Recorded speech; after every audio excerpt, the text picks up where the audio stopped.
આપણે 2.3 સમૂહ સંચારના ઉદ્ભવ વિશે થોડું જાણીએ. સમૂહ સંચારનો ઉદ્ભવ કેવી રીતે થયો, શું કારણથી થયો, એનું તમને ડિસ્ક્રિપ્શન આની અંદર મળી જશે. તો સૌથી પહેલા સમૂહ સંચારનો ઉદ્ભવ આશરે 20મી સદીમાં થયેલો છે એવું ગણવામાં આવે છે, એવું માનવામાં આવે છે. હંમેશાથી મનુષ્ય એવા સાધનની શોધમાં હોય છે કે જ્યાં એ ખૂબ જ ઝડપથી અને ખૂબ જ મોટા પ્રમાણમાં લોકો, મતલબ વધારે સંખ્યામાં લોકો સુધી પોતાનો સંદેશો પહોંચાડી શકે. પહેલાના જમાનામાં કબૂતરોનો ટપાલી તરીકે ઉપયોગ કરવામાં આવતો હતો. જ્યારે આપણને કંઈક વસ્તુની ખબર જ નહીં પડતી હતી કે એ સંદેશો એકચ્યુઅલી ત્યાં પહોંચ્યો હશે કે કેમ, કોઈને વાંચ્યો હશે કે કેમ.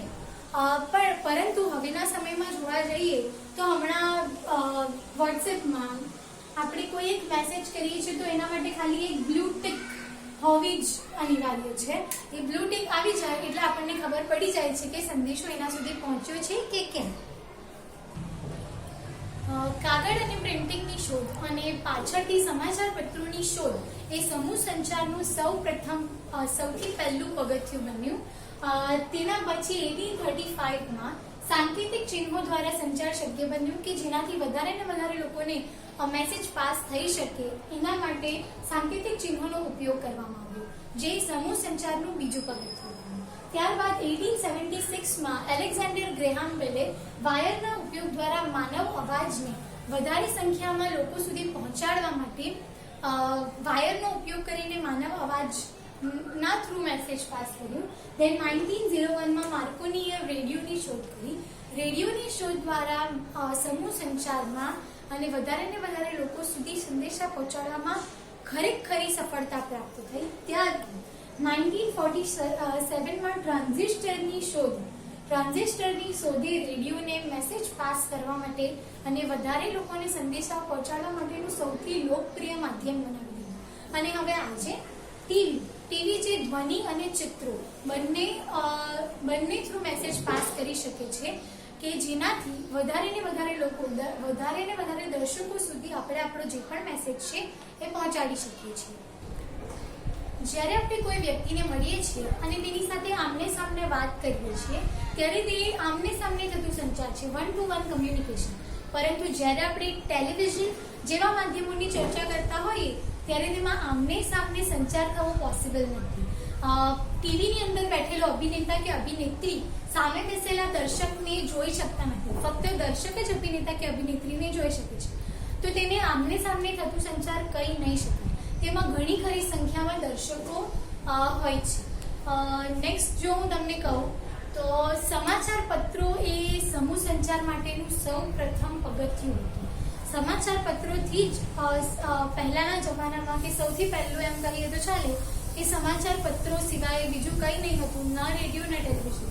સૌથી પહેલી શોધ થઈ હતી સમાચાર પત્રોની. ત્યાર પછી ઘણા ખરા અર્થમાં જો સમૂહ સંચાર માટે કોઈ લોકપ્રિય માધ્યમ આવ્યું હતું તે હતું રેડિયો. રેડિયો ઘણા ખરા અર્થમાં સફળ થયું, પરંતુ સમાચાર પત્રોની એક મર્યાદા હતી જે હતું સમય. હવે આના પરથી હું તમને એક ઉદાહરણ આપું કે સમાચાર પત્રો જ્યારે આપણા સુધી પહોંચે છે, એના ન્યૂઝ આપણા સુધી પહોંચે છે ત્યાર પહેલા એની પાછળ કેટલી બધી પ્રોસેસ થાય છે. સમાચારોનું સંકલન કરવું, તેનું સંપાદન કરવું, સમાચાર પત્રો છાપવા, ત્યાર પછી તેને વાંચવા માટે બહાર પાડવા, જે ઘણો ખરો સમય લઈ લે છે. પ્લસ સમાચાર પત્ર વાંચનાર શિક્ષિત હોવો ખૂબ જ જરૂરી છે. આ વાત હું તમને એક ઉદાહરણ દ્વારા સમજાવું કે તમે જ્યારે ન્યૂઝપેપર સવારે તમારા હાથમાં આવે છે એ પહેલા મધ્યરાત્રિએ તે છપાયેલો હોય છે.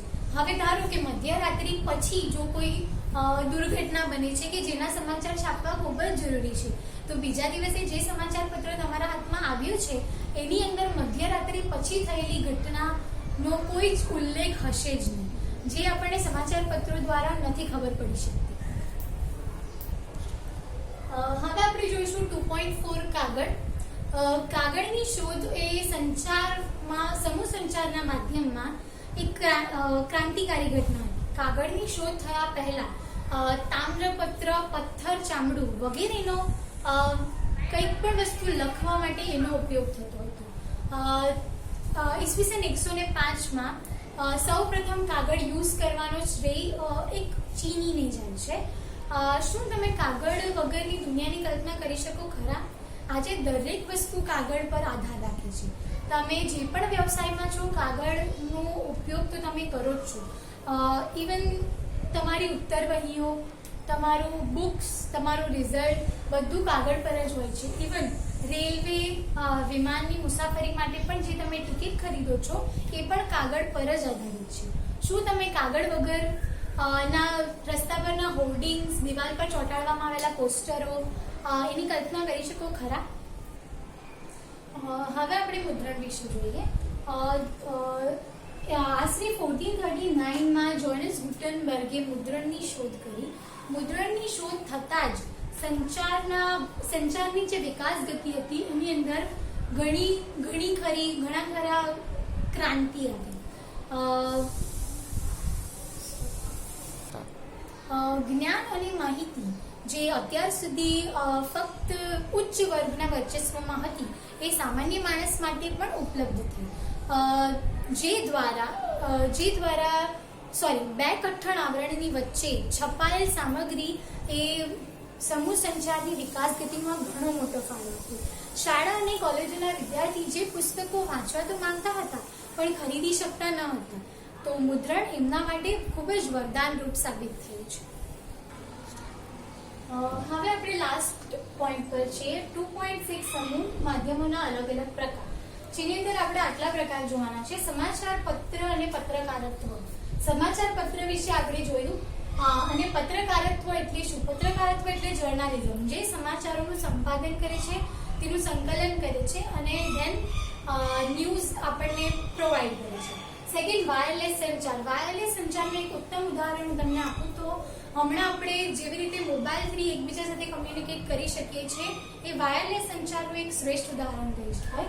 ફોટોગ્રાફી એ સ્ટીલ ફોટોગ્રાફી કહેવાય. સ્ટીલ ઇમેજ એટલે સ્થિર ઇમેજ કહી શકાય.